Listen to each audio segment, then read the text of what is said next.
Hello दोस्तों, नमस्ते। स्वागत है आपका हमारा चैनल रंजित एडू स्पार्क पे। आज देखेंगे परिमेय संख्या क्या होता है। ठीक ना। तो वैसा संख्या जिसको p बटे q के रूप में हम लिख सके, q बराबर 0 नहीं हो और तथा p और q दोनों क्या होना चाहिए, पूर्णांक होना चाहिए। कहने का मतलब ये है, जो परिमेय संख्याओं के लिए तीन शर्त को हम फॉलो करेंगे। पहला शर्त, p बटे q के रूप में उसको हम लिख सके। दूसरा शर्त, q बराबर में 0 नहीं होना चाहिए, मतलब हर में 0 नहीं होना चाहिए। तीसरा शर्त, p और q दोनों पूर्णांक होना चाहिए। जैसे आप देख लीजिए, 2/3 एक परिमेय संख्या है कि नहीं है, इसको इस मशीन में डालेंगे, देखेंगे ये p बटे क्यू ग्रुप का है। यस सर, ये 2/3 है, p बटे क्यू ग्रुप का है, जहां पे 2 क्या है, p है, और 3 क्या है, q है। p बटे क्यू ग्रुप का है, ठीक है। नीचे में 0 है, हर में 0 है, 0 नहीं है, 0 नहीं हुआ, q बराबर 0 नहीं है। यस, ये भी फुलफिल हो गया।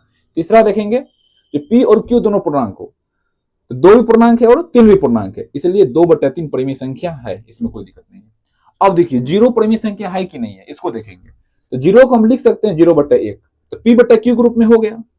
q बराबर 0 भी नहीं है, q बराबर यहाँ पे 1 है, p बराबर में 0 है, यहाँ पर q बराबर में 1 है, 1 लिख सकते हैं। नीचे में 1 हो सकता है, लेकिन 0 नहीं होना चाहिए।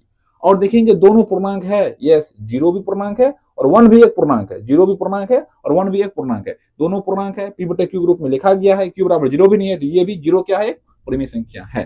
ठीक ना। 0/1 इसको लिख सकते हैं, लिखा हुआ नहीं लेकिन लिख सकते हैं, किसी के बट्टे में 0 लिख सकते हैं, क्योंकि 1 से भाग देंगे तो वो संख्या वही रहता है। अब देखिए, -5/6 को चेक करते हैं। आप बताइए, p बटे q ग्रुप का है। यस, p बटे q ग्रुप का है। उसके बाद देखेंगे q बराबर 0 है। यस, q बराबर 0 नहीं है। ये उसके बाद देखेंगे, और जो यहाँ पे देखिए p तथा q क्या है, पूर्णांक है। यस, -5 भी एक पूर्णांक है, 6 भी एक पूर्णांक है, इसलिए -5/6 भी एक परिमेय संख्या होगा। 2 एक परिमेय संख्या है। यस, 2 को हम लिख सकते हैं 2/1। ठीक ना।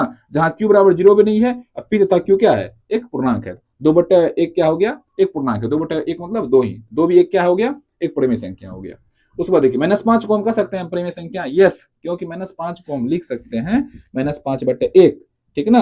जहां q बराबर 0 भी नहीं है, नीचे में 0 है, 0 नहीं है। ठीक ना। और p तथा q दोनों पूर्णांक है, इसे देख लीजिए, -5 भी एक पूर्णांक है, एक भी पूर्णांक है, तो -5/1 या -5 ये क्या हो गया, परिमेय संख्या हो गया। अब परिमेय संख्या कौन नहीं होगा, ठीक ना, परिमेय संख्या कौन नहीं होगा, जैसे देख लीजिए यहाँ पर 2/0। अब इसको क्या करेंगे, ये मशीन में डालेंगे, परिमेय संख्या मशीन में। परिमेय संख्या मशीन में क्या डालेंगे, देखेंगे p बटे q ग्रुप का है। यस, p बटे q ग्रुप का तो है, उसमें दिक्कत नहीं। अब नीचे में देखेंगे, नीचे में तो 0 है, q बराबर 0 हो गया, ये q है, ये p है, यानी कि नीचे में हर का मान 0 हो गया। हर का मान 0 हो गया तो परिमेय संख्या नहीं होगा, गया। अब इसे देख लीजिए, अब दूसरा देख लीजिए, आप यहाँ ध्यान दीजिएगा, दूसरा देख लीजिए, जैसे √3/2, ये परिमेय संख्या है। देखते हैं परिमेय संख्या है कि नहीं है।